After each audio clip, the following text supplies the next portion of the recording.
In today's video, I'm going to teach you how to delete a Microsoft Loop page.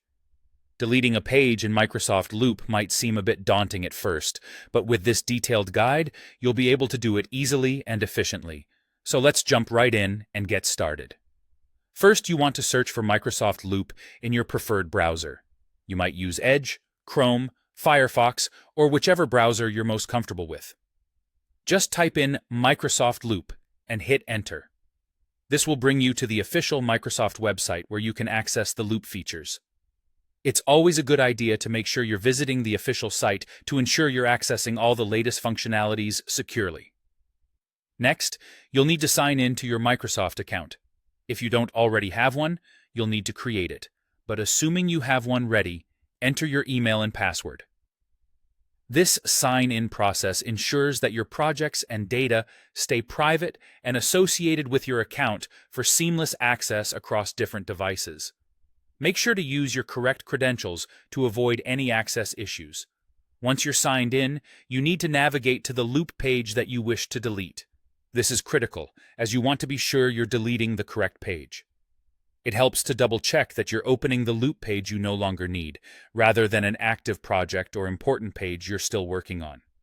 Opening the correct page will lead you to the user interface where you can manage your documents.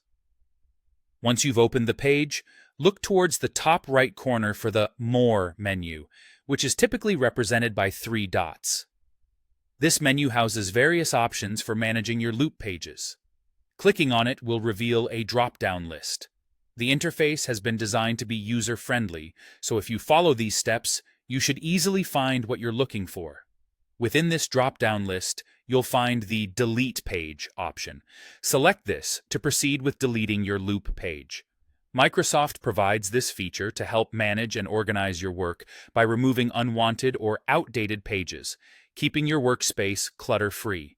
Finally, you'll need to confirm the deletion.